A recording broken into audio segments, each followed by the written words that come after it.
बिस्मिल्लाहिर्रहमानिर्रहीम। अस्सलाम वालेकुम। फ़िज़िक्स क्लास 10 में यूनिट नंबर 14 है इलेक्ट्रोस्टैटिक्स। इलेक्ट्रोस्टैटिक्स का आज हम क्वेश्चन आंसर करेंगे, लेकिन इससे पहले मैं आपको कुछ बेसिक चीज़ें समझा दूं कि बेसिक इसमें है क्या चीज़ें। देखिए, आप सबसे पहले जब हम एक इलेक्ट्रोस्टैटिक का चैप्टर कर रहे हैं तो उसके अंदर सबसे इंपॉर्टेंट चीज़ क्या होगी कि चार्ज होगा। चार्ज की डेफिनेशन क्या है, आपकी बुक में 105 पेज के ऊपर है, समरी में है। चार्ज की डेफिनेशन चैप्टर के अंदर भी है, लेकिन ये ज़्यादा इजी है तो इसलिए इसको हम देख लेते हैं। Electric charge is the basic physical property of matter that cause it to experience a force when kept in an electric और मैग्नेटिक फील्ड। किसी मैटर को या किसी पार्टिकल को जब इलेक्ट्रिक या मैग्नेटिक फील्ड में रख दें तो वो जो फोर्स अपने ऊपर एक्सपीरियंस करता है वो कहलाता है इलेक्ट्रिक चार्ज। इलेक्ट्रिक चार्ज की डेफिनेशन जो है ना 87 पेज के ऊपर भी मौजूद है, लेकिन ये थोड़ी मुश्किल है। इससे इजी जो है वो मैंने आपको समरी से बताई है, वो ज़्यादा इजी है। अच्छा, इसकी इलेक्ट्रिक चार्ज की जो है स्केलर क्वांटिटी है ये, और इसका एसआई यूनिट जो है कूलोम है। ठीक है, इसके अलावा मैं बता रही थी आपको कि चार्जेस जो हैं, इलेक्ट्रिक चार्ज जो हैं, ये दो तरह के होते हैं, एक पॉजिटिव होता है और एक नेगेटिव होता है। फिर ये जो पॉजिटिव और नेगेटिव चार्ज होते हैं इनकी कुछ खास कैरेक्टरिस्टिक्स होते हैं। वो चार्ज की कैरेक्टरिस्टिक्स आपकी बुक में 89 पेज पर लिखी हुई है। इसका पहला कैरेक्टरिस्टिक देखते हैं हम। Charge is a fundamental property of a material body that determine whether और नॉट इट अट्रैक्ट और रिपेल अनदर ऑब्जेक्ट। चार्ज जो है किसी भी मटेरियल बॉडी की वो क्वालिटी है जो जिससे पता चलता है कि वो अट्रैक्ट करेगी दूसरी ऑब्जेक्ट को या रिपेल करेगी। Two distinct type of charges are produced by friction on two distinct types of material. दो मखसूस किस्म के मटेरियल को जब रब करेंगे तो उनके अंदर मखसूस किस्म के चार्ज पैदा होंगे। उसका थर्ड पॉइंट है charges that are identical to one another always repel one another. जो एक जैसे चार्ज होंगे वो एक दूसरे को रिपेल करेंगे। जैसे कि पॉजिटिव जब पॉजिटिव के पास आएगा तो वो एक दूसरे को रिपेल कर देगा, नेगेटिव भी नेगेटिव के पास आएगा तो एक दूसरे को रिपेल कर देगा, पीछे कर देंगे एक दूसरे को। जबकि जो ऑपोजिट चार्ज जब एक दूसरे के सामने आएंगे तो वो एक दूसरे को अट्रैक्ट करेंगे। फोर्थ पॉइंट हमारा यही है, charges that are not similar, जो डिफरेंट चार्ज होंगे to one another always attract one another. जो एक दूसरे से डिफरेंट होंगे वो एक दूसरे को अट्रैक्ट करेंगे। 5 इसका पॉइंट है, the only reliable indicator of charge on a body is repulsion. लेकिन सबसे जो किसी भी चार्ज को किसी बॉडी पे जानने का जो सबसे बेहतर तरीका है, वो रिलायबल तरीका है, वो क्या होता है, रिपल्जन से देखते हैं। अट्रैक्शन से नहीं नोट करते, रिपल्जन से नोट करते हैं कि कौन सा चार्ज है इस बॉडी में। तो ये जो इसके 5 पॉइंट हैं, इसका कोई क्वेश्चन नहीं है आपकी बुक में, लेकिन ये एक इंपॉर्टेंट क्वेश्चन हो सकता है, कैरेक्टरिस्टिक्स ऑफ चार्ज। बहुत सारे बच्चों के जो हैं सेमेस्टर होने वाले हैं, फर्स्ट टर्म हो रहे हैं, किसी के सेकेंड टर्म हो रहा है, तो उस वक्त उनको सिर्फ इंपॉर्टेंट करने, इस चैप्टर के इंपॉर्टेंट मैं आपको साथ साथ मार्क करवा दूंगी। आपको बताती हूँ इलेक्ट्रिक फील्ड क्या चीज़ होती है। एक चार्ज जहाँ पे रखा हुआ है वो अपने इर्द गिर्द उसकी जो पावर है, उसके जितने एरिया तक उसकी पावर होगी वो उसकी इलेक्ट्रिक फील्ड कहलाएगी। ये एक सपोज कर लिया मैंने, जैसे कि ये हमारे पास चार्ज है और ये इसकी जो है इलेक्ट्रिक फील्ड है। तो जब एक और पॉजिटिव चार्ज इसके पास हम लेकर आएंगे, वो इस इलेक्ट्रिक फील्ड से अगर दूर होगा तो वो इसको रिपेल नहीं करेंगे ये एक दूसरे को। ठीक है, या एक नेगेटिव चार्ज मैं लेकर आती हूँ इसके पास, इसकी इलेक्ट्रिक फील्ड से दूर, तो भी एक दूसरे को अट्रैक्ट नहीं करेंगे। लेकिन अगर हम इसी चार्ज को इस इलेक्ट्रिक फील्ड के अंदर ले आएँ, यानी इस इलेक्ट्रिक फील्ड के अंदर ले आए, यहाँ ले आए, तो ये एक दूसरे को अट्रैक्ट करने लगेंगे, एक दूसरे के पास आएंगे।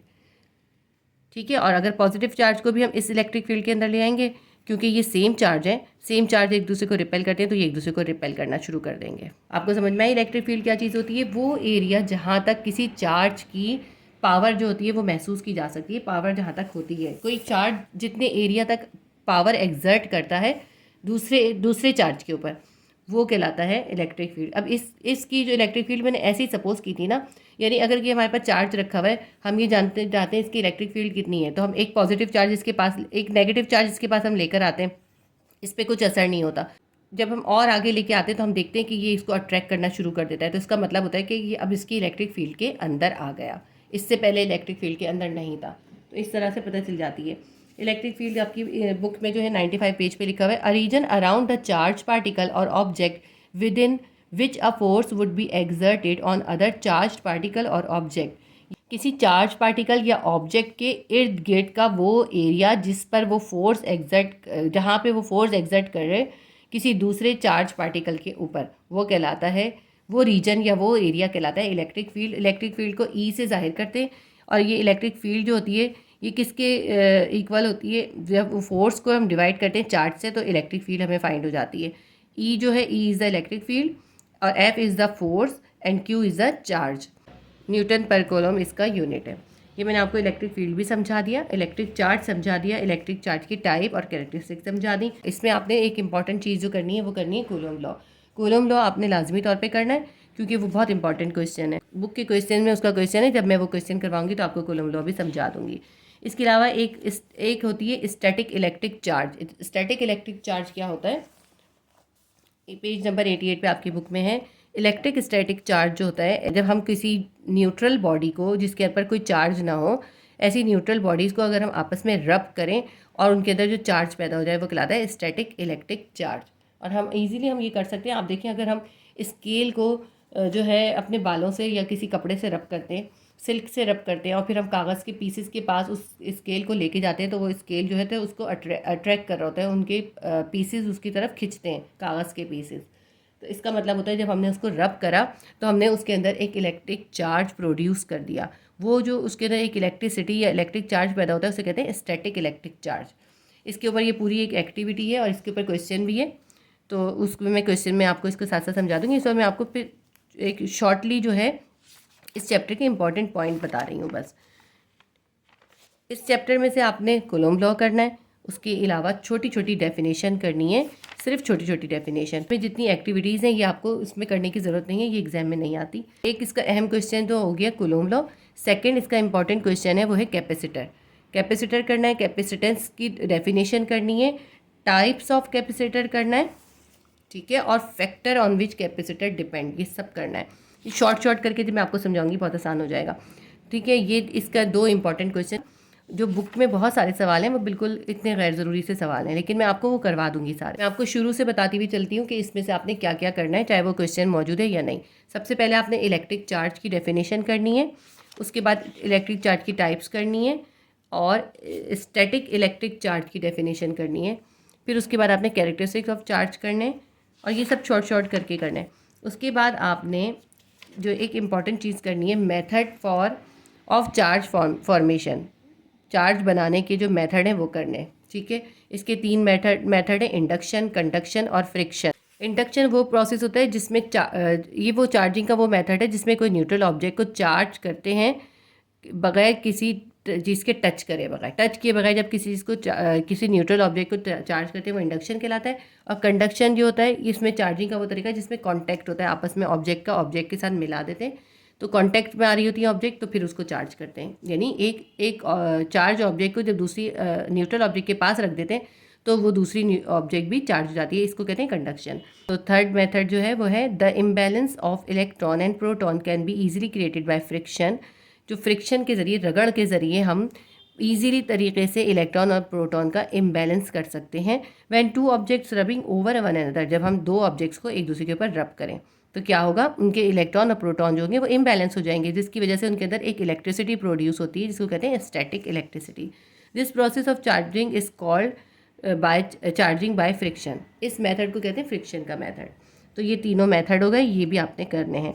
उसके बाद हम देखते हैं इलेक्ट्रोस्टैटिक इंडक्शन क्या चीज़ होती है। इलेक्ट्रोस्टैटिक इंडक्शन जो होती है, जब हम किसी चार्ज ऑब्जेक्ट के ज़रिए किसी उसके करीब की किसी चीज़ को चार्ज करते हैं वो कहलाती है इलेक्ट्रोस्टैटिक इंडक्शन, ठीक है।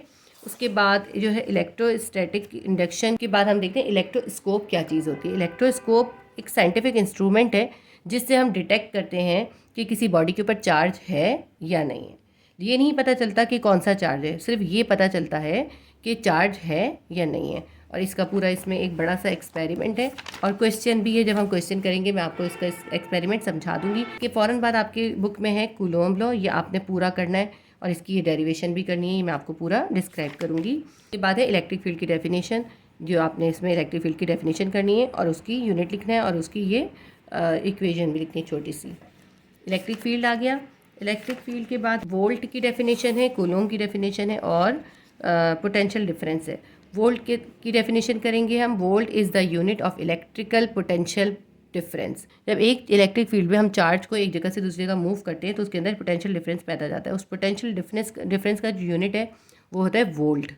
वोल्ट की डेफिनेशन हम पूरी यहाँ से यहाँ तक करेंगे। The potential difference that exist across a resistance of 1 ohm while a current of 1 ampere is flowing through it. तो 1 वोल्ट कब होता है? जब 1 ओम की रेजिस्टेंस और 1 एम्पियर का करंट पास हो रहा हो, तो उसकी अंदर, उस सर्किट के अंदर जितना पोटेंशियल डिफरेंस होगा वो कितना होगा? 1 वोल्ट होगा, वो होगा 1 वोल्ट। उसके बाद जो पोटेंशियल डिफरेंस मैंने अभी आपको समझाया, जब हम किसी चार्ज को किसी इलेक्ट्रिक फील्ड में मूव करते हैं, एक जगह से दूसरी जगह ले जाने में हम जो उसके अंदर वर्क डन करते हैं, वो वर्क डन उसके अंदर एनर्जी की सूरत में स्टोर हो जाता है, उसको कहते हैं हम पोटेंशियल डिफरेंस। इसके बाद हम देखते हैं कैपेसिटर और उसकी कैपेसिटेंस। इसका पूरा आपका लॉन्ग क्वेश्चन बहुत सारा मौजूद है, तो जब मैं क्वेश्चन करूँगी इसमें समझाऊंगी। इसका तमाम पार्ट कैपेसिटर के करने आपने। आपके लिए उम्मीद करती हूँ हेल्पफुल रहा होगा। मैंने इस चैप्टर की शॉर्ट करके आपको डिस्क्राइब कर दी सब चीज़ें, और शॉर्ट डेफिनेशन आप समरी से भी कर सकते हैं।